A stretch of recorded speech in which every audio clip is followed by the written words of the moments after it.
Salve! Vocês lembram da pergunta? Sim. A primeira pergunta era se não dava medo de divulgar as imagens de lugares tão incríveis, né? Bom, o Marcos pode complementar o que eu vou dizer, claro, mas o que eu acho é que a maioria desses lugares não estão abertos à visitação. Ou são parques nacionais, mas que você precisa ter autorização para acessá-los, ou são alguma categoria de unidade de conservação, terra indígena, rebio, Resex. Não é um lugar que simplesmente você decide ir e vai. Então, eu acho que todo esse processo burocrático de entrada acaba dando uma freada, né? Concorda? Mas acho que a gente pode falar também assim, porque no caso, né, do Caminho da Mata Atlântica, por exemplo, né, de que a visitação consciente, ela é um puta parceiro da conservação, né? Você faz com que os palmiteiros não estejam andando naquela trilha. Se esse lugar não tiver ocupado por, obviamente, uma visitação consciente, ele vai ser ocupado de uma forma ruim, muitas vezes, né? A minha percepção dessa situação é a seguinte. O presidente. Que, Presidente, amém. No meu programa de governo... No meu programa de governo. Não, mas é que eu acho que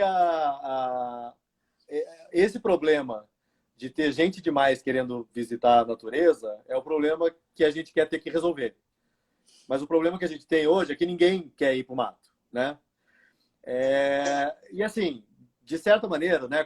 Às vezes é porque a Carol fala de parques nacionais, porque normalmente os parques aqui da Amazônia são tudo meio fechado. Então, para você visitar não é fechado, mas é meio burocrático. Você tem que ligar no ICMBio e pede autorização, daí vai lá. Não é aquela coisa assim, chegar na portaria e entrar, até porque não tem portaria. Não tem ninguém, né? Então, acho que o processo de entrada dos parques em algumas regiões do Brasil são diferentes. Né? Terra indígena, nem pensar, né? Terra indígena, se você não tiver um programa de turismo para visitar, você não pode visitar, né? Você não é autorizado a entrar em terra indígena. Então, tem algumas dificuldades. E eu sempre brinco que eu tenho a maldição do cara que trabalha com turismo. Porque eu sou economista, já trabalhei muito fazendo desenho de concessões de turismo para parques, e junto com a fotografia. Então, eu não consigo ir num lugar mais e ficar só dizendo assim, olha quanto problema que tem esse lugar. Né? Olha o que as pessoas estão fazendo. Eu chego lá, eu estou fotografando e já estou pensando como é que eu vou resolver aquilo lá. Então, hoje eu fui fotografar, hoje cedo eu fui fotografar uma propriedade rural aqui num ramal aqui da BR-174, e depois eu já estava batendo papo com o casal, e aí, vocês querem fazer uma operação de turismo aqui e tal, lá? Porque assim, eles têm um pé de uma árvore que vai todas as aves mais fodas, coloridinhas da Amazônia, tal, lá, mas os caras têm o galinheiro embaixo, tem o cachorro todo sarnento que tá amarrado na árvore pelo pescoço. É todos os horrores, assim. Então, assim, nos galhos das árvores estão tudo que você mais quer na Amazônia, e em volta é aquele show de horror. Então, eu já conversei com eles, eu já vou voltar lá agora para a gente começar a desenhar uma operação de turismo para os caras lá. Então, é isso. Maravilhoso. O que precisa, esse problema de ter muita gente querendo visitar um lugar, é o problema que a gente quer ter para resolver. É o problema porque não adianta querer deixar o lugar isolado e que em algum momento alguém vai chegar lá para detonar esse lugar. E o turista você consegue manejar de maneira mais fácil do que um cara que vai chegar com uma motosserra e vai botar a mata abaixo, entende? Então, se a gente vier ter esse problema é porque o nosso processo aqui deu certo, né? Funcionou. A gente conseguiu se reconectar com a floresta, né? Sim.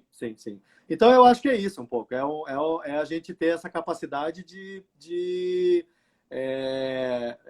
esse engajamento, de você estar lá para fotografar, se viu esse problema, é muita gente, pô, vamos acionar os órgãos, se você não está afim de fazer isso, liga para o ICMBio, liga para o IBAMA, pô, vamos tentar articular alguma maneira de fazer isso e deixa na mão das pessoas que estão habilitadas e capacitadas para resolver isso, né?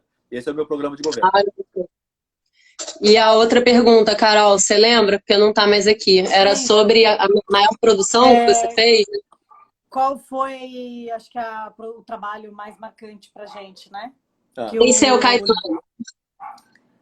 Sem ser o Caetano. Olha, para mim, foi um trabalho que eu fiz. Era um filme numa comunidade indígena no Amapá. A etnia chama-se Uajapi. E o filme foi para a Unesco. Era sobre o Kusiwa, que é uma técnica de pintura corporal que esses índios adotam. E aí a Unesco transformou o Kusiwa, que é essa técnica de pintura corporal, em patrimônio imaterial da humanidade. O documentário era sobre isso.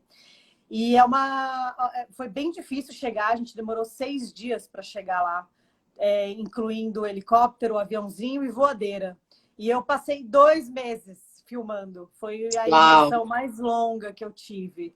E 2 meses. E por que eu falo dessa produção que foi a mais incrível? Porque realmente a comunidade não tinha contato com pessoas não indígenas, a não ser do IEP, que é a ONG que trabalha com esses indígenas. E fora o pessoal, os antropólogos que trabalhavam nessa ONG, eles não saíam, porque era muito longe de qualquer lugar. E o que me tocou e que transformou essa experiência em algo inesquecível foi que eu levei um globo, esses que você enche de ar, e levei esse globo. Porque o diretor tinha imaginado que a gente fosse fazer alguma cena falando ali do planeta Terra e tentando abordar o planeta com eles. Só que antes dessa cena acontecer, logo no início eu estava lá numa tarde, enchendo, meio que preparando algum material, algumas coisas. E aí eu lembro que eles começaram a se aproximar e olhar aquele globo com muita surpresa. Que é isso? Então, eu percebi que eles, na verdade, não sabiam que aquilo era o planeta Terra. Eles não tinham essa noção de que a Terra era redonda e de que existiam outros continentes, mares, oceanos. E aquilo, para mim, foi incrível. Eles eram terraplanistas. Não! Não! Mas aí, quando eu me dei conta... Tira o Marcos da presidência. Né? Mas aí, quando eu me dei conta de que aquela comunidade estava descobrindo o que era o planeta Terra e eu presenciando aquilo, foi de uma profundidade, algo que me tocou e que eu nunca esqueci. E aí, mais ainda, a gente começou a ter aulas todas as tardes, como eram 2 meses, tinha muita coisa para muito tempo, né? A gente filmava só durante o amanhecer e o entardecer. Então, a gente tinha meio que o dia livre ali depois, entre esses períodos. E aí a gente tinha aulas de português, inglês e sobre o planeta Terra. Eu era professorinha. Maravilhoso! Uau, incrível! Ótimo. E eles também não tinham essa noção de tempo. Eu percebi, foi a primeira vez que eu percebi que não adiantava você falar, então, amanhã, de manhã, a gente vai começar a rodar às 9 horas. 9 horas? Então, não rolava. Eu tinha que falar, não, ó, vamos acordar, vamos comer, e aí, quando vocês estiverem pronto, cola aí. Tipo, algo assim, né? Então, a gente ia se ajustando, mas tinham essas coisas, a noção do tempo e do planeta Terra, e isso foi muito... E saí de lá praticamente uma índia, assim, porque foi uma experiência que realmente me mudou e foi quando eu percebi que eu estava no lugar certo, fazendo a coisa certa e que a minha vida estava na direção correta, sabe? Incrível, Carol, muito legal. Eu descobri essa história do Globo que eu não sabia. Tô casado há 1 ano. Maravilhoso! Nunca tinha contado. Mas, menina, quando você falou do Globo, já veio isso tudo na minha cabeça aqui. Já fiquei pensando aqui a doideira sobre isso. Você quer complementar com alguma coisa, Marcos? Não, é uma sacanagem perguntar qual que foi a experiência. Porque assim, eu já fui para tanto lugar tão foda. Mas tem duas experiências que para mim são muito marcantes. Uma delas foi minha viagem para a Antártica. Porque, assim, além de ser Antártica, né, que depois na volta da viagem eu fiquei tentando entender por que aquele lugar tinha me marcado tanto, até que eu me dei conta que é um continente que não nasce gente, né? É um continente que não tem Nunca papai tinha e mamãe pensado filhinho nisso. nascendo. é um continente que é da natureza. É um continente que... Então, as pessoas são pesquisadores, são exploradores, são visitantes, mas não tem ninguém morando na Antártica, não tem ninguém, família, né? Então, é das baleias, é dos icebergs, dos pinguins, e isso é muito marcante. Então, isso é muito poderoso de você presenciar isso, né? De você estar num lugar que é completamente wild mesmo, né? Então, que o ser humano lá é aquela coisinha que fica ali no cantinho dele, mas não consegue agarrar naquele lugar como se agarra em todo o resto do planeta. E a coisa marcante para mim dessa viagem para a Antártica é que eu ficava lembrando de quando eu li o livro Paraty 2, do Amir Klink, e eu achava aquilo uma coisa do outro planeta. Tipo assim, eu achava que o Amir Klink era um ser... Ele continua admirando demais. É um ser iluminado, mas teve um momento, e assim, eu via muitas fotos do livro do Amir Klink, e ele tem acho que umas 3 ou 4 fotos no livro dele, de cima do mastro do veleiro. E eu achava aquilo do cacete, assim. E, gente, e daí, em um determinado momento da viagem, tava eu em cima do mastro da porra do veleiro, fazendo foto. Aí, naquele momento, eu falei, gente, eu posso fazer qualquer coisa da minha vida, eu posso ir em qualquer lugar. E sentiu o Amir Klink, né? O próprio. Se eu viajar pra Lua, eu vou pra Lua. Então, vou escrever um livro também. Isso foi muito bacante de sacar que a partir do momento que se decide fazer as coisas, pode fazer qualquer coisa. Então, qualquer um pode ir em qualquer lugar. Eu sou dessa opinião, desde que você se prepare e faça as coisas direito. E outra com responsabilidade, né? Outra expedição que foi marcante para mim foi a da Serra da Mocidade, que foi em 2016, e que foi uma expedição que a gente, no Parque Nacional da Serra da Mocidade, e foi a primeira vez que o bicho-homem pisou na parte alta do parque, que é um lugar tão isolado, é como se fosse a descoberta de uma ilha no meio do oceano, porque é uma cadeia de montanhas de 2.000 metros de altura no meio de uma área baixa. Então, assim, a diversidade de bicho novo. Então, e daí eu fui numa expedição científica, que só foi possível porque um helicóptero do Exército pegou a gente, largou lá em cima, Topt, e 25 dias depois veio buscar a gente de volta. Então a gente ficou 25 dias isolados. Até foi engraçado, porque eu fui no primeiro grupo. Então aquela coisa, aquela adrenalina, helicóptero ligado, você descarregando, tudo descarrega, bota tudo lá, né, ajeita, cobre as coisas para o helicóptero decolar, para não voar nada, tal, assim, lá. Aí o helicóptero voa, decola, vai embora. E a hora que eu olhei aquele helicóptero indo, eu falei, cara, se esse helicóptero não voltar, a gente tá fudido. Né? A gente tá morto. E foi muito doido. E a gente passou lá, foram 2 fases, foram 50 e tantos pesquisadores que a gente tá. E foi uma experiência fantástica, foi incrível essa experiência. E teve coisas do tipo de fazer imagens, e eu sabia que eu era a única oportunidade que eu teria para registrar aquele lugar. Então teve uma situação de eu pegar um mateiro e a gente fazer uma plataforma em cima de uma árvore para eu poder fotografar o nascer do sol pegando nos picos mais altos. Que os picos mais altos da Serra da Mocidade, eles estão na terra indígena Yanomami também. Então essa é uma foto que eu sei que só eu tenho no mundo. Ninguém mais tem essa foto, que ninguém mais pisou lá depois de mim. Muito legal. E foi uma experiência muito incrível. E é muito impressionante como, depois de um tempo, você isolado, você vivendo 24 horas por dia na natureza, como você vira bicho. Você começa a rodar no ciclo da natureza. E depois dessa expedição, a coisa mais importante que aconteceu foi que eu voltei para Manaus e reencontrei a Carol.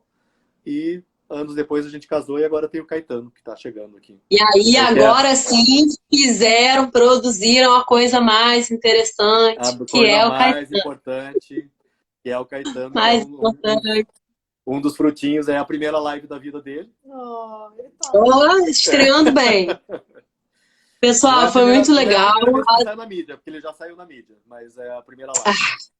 Ele já saiu.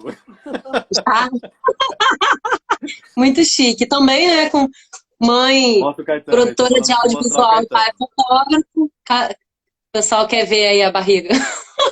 O Caetano. Uau, lindo, maravilhoso. Amei, gente. Muito lindo. Alguém tira um print aí.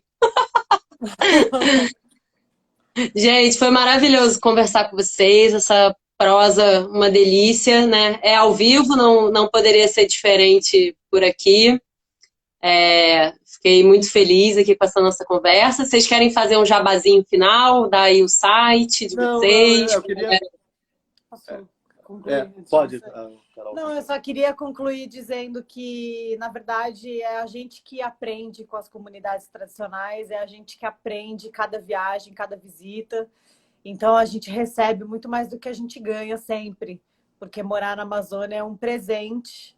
Eu me sinto muito privilegiada, fico muito feliz de criar um ser vivo e assim, criar o Caetano aqui. Espero que ele possa desfrutar dessa Amazônia assim como a gente. E obrigada pelo convite. Queria agradecer a todos os queridos que estão aí nos ouvindo, os amigos amados, família amada. Beijos. E Caetano está aqui chutando para todos vocês. Amo vocês. Maravilhoso.